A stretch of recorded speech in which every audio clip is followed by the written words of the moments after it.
ಪಾಪ ಪರಮೇಶ್ವರ್ ಒಬ್ಬರು ಬರಬೇಕು,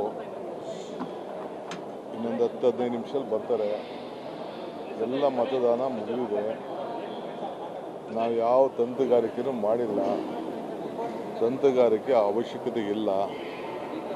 ಯಾರು ಎಲ್ಲರೂ ಪ್ರಜ್ಞಾವಂತರಿದ್ದಾರೆ, ಬುದ್ಧಿವಂತಿದ್ದಾರೆ, ಜನರ ಪ್ರತಿನಿಧಿಗಳಿದ್ದಾರೆ. ಅವರು ಏನು ಅವ್ರಿಗೆ ಸ್ವ ಇಚ್ಛೆ ಮೇಲೆ ಏನು ಮತ ಹಾಕಬೇಕು ಹಾಕಿರ್ತಾರೆ. ಅದು ಬಿಟ್ಟರೆ ಯಾಕೆ ಯಾವ ತಂತ್ರಗಾರಿಕೆ ನಾವು ಮಾಡೋಣ? ನನ್ನ ಪಾಡು ನಾನೆಲ್ಲ ನನ್ನ ಹರಶಿವ ಅಂದ್ಬಿಟ್ಟು ನಾನೆಲ್ಲ MLA ಹತ್ರ ಒಂದೆರಡು ದಿನ ಕಾಲ ಕಳ್ಕೊಂಡು ಕೂತಿದ್ದೆ. ಅದು ಬಿಟ್ಟರೆ ನಾನು ಯಾವ ತಂತ್ರಗಾರಿಕೆನೂ ಮಾಡಿಲ್ಲ. ಅಲ್ಲ, ನಾವು ಯಾವ ತಂತ್ರಗಾರಿಕೆ ಮಾಡೋಕ್ಕೆ ಹೋಗಿಲ್ಲ, ಬರೀ MLAಗಳು ಕೂತಿದ್ದೀವಿ. ನಮ್ಮ ಹುಡುಗ ನಮ್ಮ MLA ಹುಷಾರಿರಲಿಲ್ಲ, ವೆಯ್ಟ್ ಮಾಡ್ತಿದ್ದೆ ಅವ್ನು ಬರಲಿ ಅಂತ. ಇಕ್ಬಾಲು ಅಲ್ಲ, ಬಿಜೆಪಿ ಮತ್ತು JDS ಇಂದ ಕಾಂಗ್ರೆಸ್ಗೆ ಮತಗಳು ಬಂದಿವೆ ಕೆಲವು ಅಂತ ಹೇಳ್ತಾರೆ. ಕ್ರಾಸ್ ವೋಟಿಂಗ್ ಆಗಿದೆ ಸರ್. ನನಗೆ ಗೊತ್ತಿಲ್ಲ. ಕ್ರಾಸ್ ಯಾಕೆ ಕ್ರಾಸ್ ಆಗ್ತದೆ? ಕ್ರಾಸ್ ಆಗುವಂಥ ಅವಶ್ಯಕತೆ ಏನಿಲ್ಲ.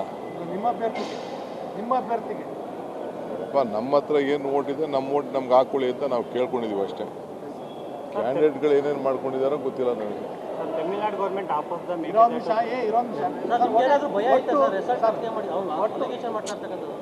ನೋಡ್ರಿ, ಅಟ್ಲೀಸ್ಟ್ ನಾವೆಲ್ಲ ಸೇರೋಕ್ಕೆ ಅವ್ರಿಗೆಲ್ಲ ಟ್ರೈನಿಂಗ್ ಕೊಡೋಕ್ಕೆ ನಾವು ಮೊದಲಿಂದನೂ ನಾವು ಮತದಾನ, ಏಕೆಂದರೆ ಈ ಇದೆಯಲ್ಲ ಪ್ರಿಫರೆನ್ಷಿಯಲ್ ವೋಟ್ ಇದೆಯಲ್ಲ, ಆ ಪ್ರಿಫರೆನ್ಷಿಯಲ್ ವೋಟಲ್ಲಿ ಆ ಗುರುತು ಮಾಡೋದ್ರಲ್ಲೂ ಬೇಕಾದಷ್ಟು ವ್ಯತ್ಯಾಸ ಇದೆ.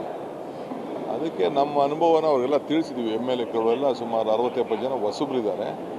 ಅವ್ರಿಗೆ ಪ್ರಿಫರೆನ್ಷಿಯಲ್ ವೋಟಿಂಗಲ್ಲಿ ಹುಷಾರಾಗಿರಬೇಕು. ನೀವೆಲ್ಲ ಗಮನಿಸಿದ್ದೀರೋ ನಾವು, ಈ ಗ್ರಾಜ್ಯುಯೇಟ್ ಕಾನ್ಸ್ಟಿಟ್ಯೂನ್ಸಿ, ಟೀಚರ್ ಕಾನ್ಸ್ಟಿಟ್ಯೂನ್ಸಿ, ಅಲ್ಲೇ ಹೆಚ್ಚು ಕಮ್ಮಿ 7-8 ಸಾವಿರ ವೋಟು ರಿಜೆಕ್ಟ್ ಆಗಿಬಿಡ್ತವೆ.